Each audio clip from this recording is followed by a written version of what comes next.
Welcome everyone. Today we're going to have a special video on how much you can actually spend on Genshin Impact upon global release.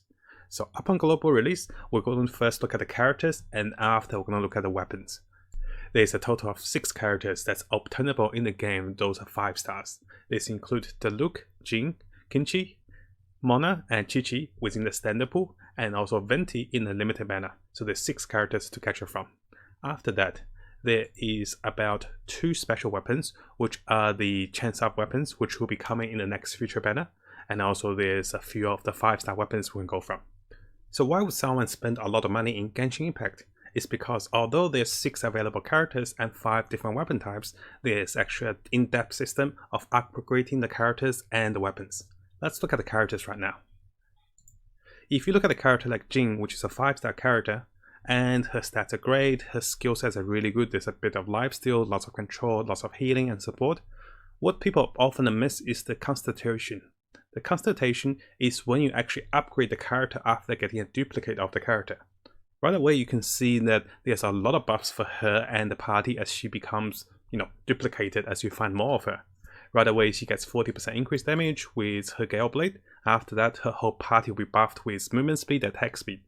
Finally, if you happen to have 1 copy of Jin as a base copy, and you also have 6 more copies of Jin, and by finding 7 copies of Jin in total, you will actually create a field that reduces damage by 35% upon casting her ultimate, which also heals and does a lot of damage with bonus ammo damage. This is an incredibly strong buff, and this can benefit the whole party, whether you're playing by yourself with 4 characters or with a whole team.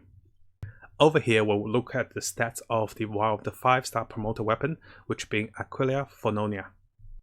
We can see that on the refined rank at rank 1, this weapon increases attack by 20%, and upon taking damage, you have a regeneration of HP equal to 100% of attack and deal 200% attack AoE to surrounding enemies. This is an incredible powerful passive, and it's also very offensive and defensive. And what happens when you upgrade a weapon? I do not have this weapon in my beta games because it was quite rare, but I can demonstrate with some of the 3 stars and 4 stars to show you guys what might happen when you upgrade a weapon with a duplicate. Here we have a number of duplicates with a 3-star bow. Here we have increased damage by 36% if the bow's target gets hit within 0.3 seconds, so a close range target. Upon upgrading with a duplicate, you will see that this stats goes to 42%, so it's an increase by 6%.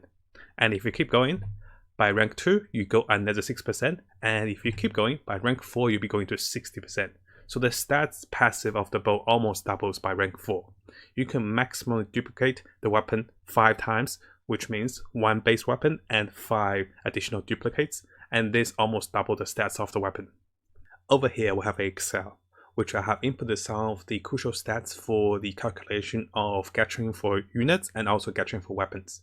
I have inputted some of the stats that's given by the fandom, which is the wiki of Genshin Impact. Here the crucial stats were the 6% base rate and 0.7% base rate, followed by the 50% guaranteed on 90th row, and followed by that 75% guaranteed on the 79th row.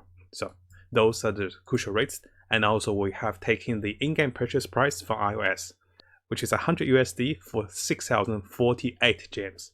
And we know that each of the rows costs 160 gems, which sums up to 40.5 rows per $100 spent. Right away you can see it costs about $200 to get a character on the 90th row, and this is assuming you don't get a character beforehand. And if you're unlucky enough to get 1 character, it will cost you maximum $444. This might seem a lot, but let's keep going. So we said earlier that you can duplicate the character 7 times to increase the maximum stats and unlock all the benefits, and this will cost you 1,550 for the 1 duplicate of character maximum. And maximum wise, if you're super unlucky with all of your rows, it'll cost you 3 grand for 1 character. If we balance those rates out at a 50% weighted level, so on average you're looking at $2,300 to max 1 character with 7 duplicates.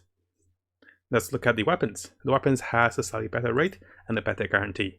So to get 1 weapon on the promoter banner for the 2 promoter weapons, it is slightly cheaper at about $200. And of course, if you're super unlucky, you're looking at $400. You only need 5 duplicates of a weapon to maximize its potential with ranking. So this will cost us 1.2k or 2.3k ish.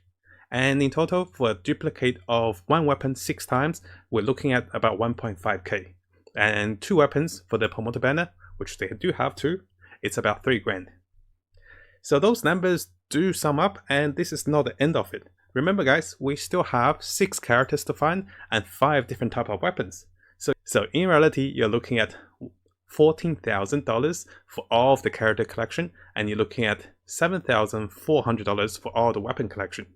Those rates are the maximized rates, so if you're unlucky with all of your roads, those are what you look at, the maximum amount of the cost. So in the end, what we're really looking at to get everything up on global release is about $21,000. And oh boy, that's like a new car or maybe like 4 or 5 new computers. The focus of this video, of course, is to not scare you guys of how expensive the game can be, or to be angry at the developers for making an expensive game, but rather to show you guys the potential to actually know the limits of the characters to achieve maybe in the futures, maybe 1 or 2 years down the road, and also to know the potential of what you can get with weapons. At the same time, knowing how much it costs to get everything in the game makes you kind of understand there's no need to spend that much or even spend anything at all. If you want to spend a bit to support the developers, you can, but there's no way you can outdo the heavy spenders or the whales or the richer people who are planning to spend a lot in the game. So having that in mind, you are not obligated to spend because it is a free-to-play game that you can enjoy. And I do recommend finding paths that you enjoy in the game and make sure you spend with moderation. On the next video, which we'll look at the 5 top tips we have for Genshin Impact, and one of the first tips I want to share with you guys will be resource management, understanding of what a gacha game is, and not get caught with the gambling or the addiction system, which you just go into a rage or panic mode of continuous spending. Before you know it, you might be spending hundreds or thousands, and that is not going to be good for your mental health and also for your wallet. So let me know what you guys think about this video, and what are your thoughts on the free-to-play gacha games like Genshin Impact. Thank you so much for watching guys, I'll see you guys next time.